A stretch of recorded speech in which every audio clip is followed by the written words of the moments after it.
No gospel writer speaks more to the divine nature of Jesus than John. Jesus' I am statements are vivid metaphors to help us understand who Jesus is, but even more, who God is. You've heard these before. I am the bread of life. I am the light of the world. I am the good shepherd. I am the true vine, etc. These I am statements are actually rooted in the story of Moses, who encountered God while he was investigating a burning bush. In that encounter, God charged Moses with leading the Israelite people out of bondage and into freedom. And Moses responds to this ridiculously monumental task by saying, if I come to the Israelites, God, and say to them, the God of your ancestors has sent me to you, and they ask, well, what is this God's name? What am I supposed to tell them? God replied, I am who I am. Thus you shall say to them, it is I am who sent you. Leave it to God to give us crystal clear answers, right? I am who I am. At least we're in good company when we think that God isn't answering our prayers or questions clearly. This kind of confusion goes all the way back to Moses, if not before. Of course, God refuses to be defined by our limited understanding and our limited language. And this is why we look to Jesus to try and understand more clearly who God is and what God is all about. So it is not a coincidence that in John's gospel, Jesus uses these same two words, I am, very purposefully. It's Jesus' way of cluing us in to the fact that when he says, I am, whatever follows those two little words is going to tell us something about the very nature of God. The statements in today's text, I am the gate for the sheep, and then later in verse 11, I am the good shepherd, reveal a God who cares for us and protects us, a God who leads us and guides us no matter where we are, what we are doing, or where we are going. It's important to note that today's passage comes directly after the expulsion from the synagogue of the blind man who had his sight restored by Jesus. This is important because the thieves and the robbers Jesus refers to in our text are most likely the Pharisees, the leaders in the synagogue who could physically see, but who were spiritually blind. They were not yet able to see the limitations they put on God through their strict interpretation of Scripture, nor were they able to see their own faults and sin. Thieves and bandits speak with an unfamiliar voice, Jesus says. They come to steal and kill and destroy. They see the wolf coming and they leave the sheep because they do not care for the sheep. They look out for and care only for themselves. Well, in this list of negatives, the image of the Good Shepherd rises up, standing firm, undaunted by danger, not intimidated by threats. And the Good Shepherd is unmoved because his motivation is not himself or his own belief system or his own advantage. His motivation is purely his love for the sheep. So when Jesus says, I am the gate for the sheep, he is not drawing lines about who is in with God and who is out. Instead, he's expressing his loving care for each and every sheep. Let me explain. Take a look at the picture on the cover of your order of worship. When flocks were out in the country, they did not have permanent structures with locked gates. they used sheepfolds, which were a configuration of tall rock walls with only one opening. And you'll see that there is no door. It's just a bare entrance. How could sheep stay protected without a door? Well, the shepherd would lie down at night in the doorway and literally become the door or the gate. This is what people would have pictured when Jesus says, "I am the gate for the sheep." They would have physically seen him laying across that open rock entrance. Author Philip Keller spent some time as a sheep rancher in Africa, and he said 4 conditions have to be met in order for sheep to lie down. 1 is that they must be free of fear. 2, they must be free from friction with others in the flock. 3, they need to be free from parasites and pests. And 4, they need to be free from hunger. Maybe you can relate to being a sheep. Have you ever had anything bother you to the point that you could not rest? Maybe a very real threat you were facing. Maybe friction with someone, or an issue that kept your mind racing. What helps sheep to lie down and rest is that they see the shepherd in the doorway. They know that between them and the objects of their worries sits the shepherd, and they focus on the shepherd, not themselves. Irma Bombeck says, "Worry is like a rocking chair. It gives you something to do, but it never gets you anywhere."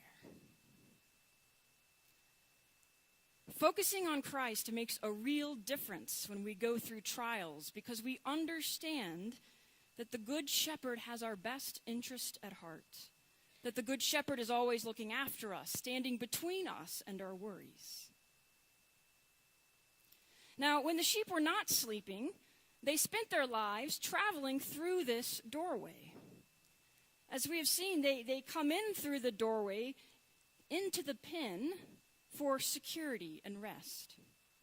Inside the pen, they are protected, if you will, from predators and bandits. And a good shepherd who cares about the condition of his flock would inspect each sheep as it comes in, looking for parasites and injuries, and he would tend to them.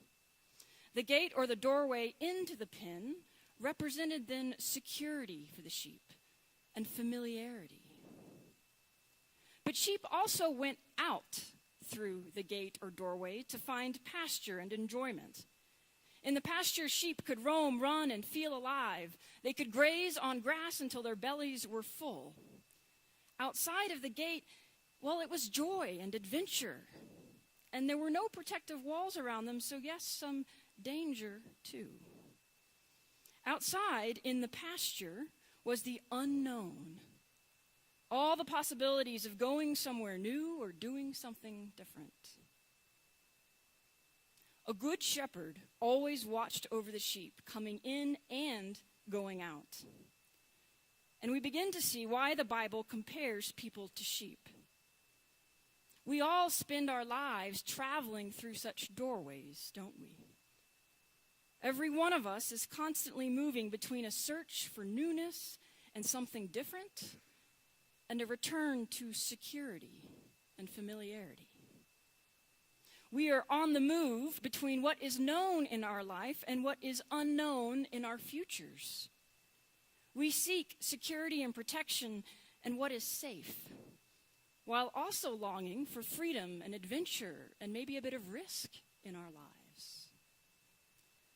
Methodist pastor Rob Fuquay says, "If you think this overstates the case, consider a few questions. Do you sit in or near the same place in church every Sunday?" Some of you I see moved. I appreciate that. Do you frequent a Starbucks or restaurant where a server can predict your order? Or do you go to the same grocery store because you know the layout of the aisles and you know you can find what you need to find quickly? Most of us have well-worn paths leading to familiarity and security. On the other hand, what about our search for pastures, places of excitement and enjoyment? Here, Fuquay asks, In the last month, have you spent time daydreaming or thinking about plans for a vacation or getaway? Or have you spent time working on or thinking about a different job that you would like to have?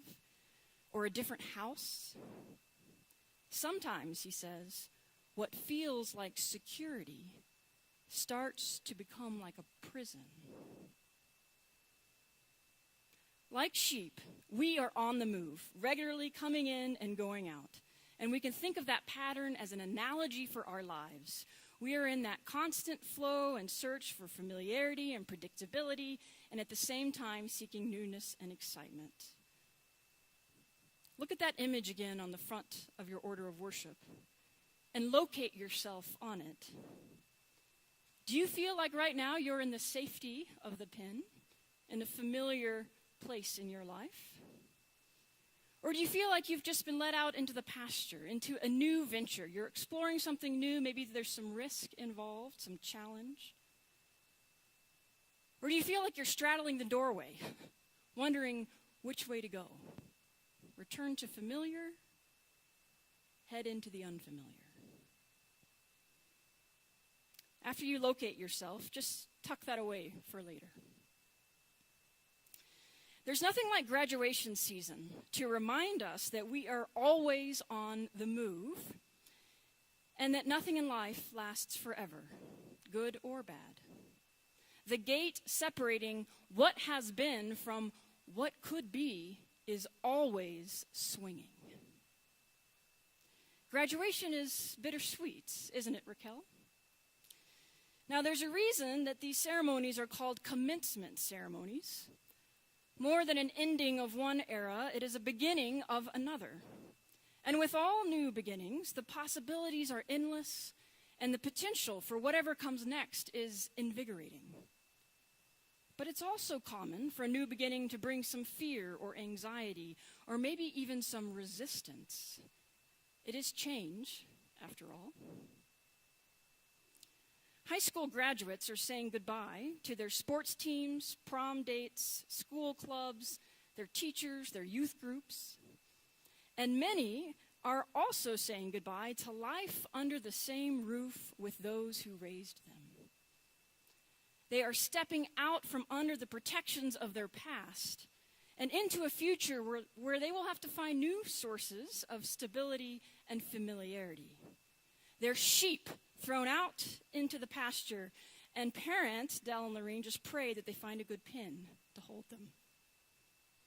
They are finally free to be on their own.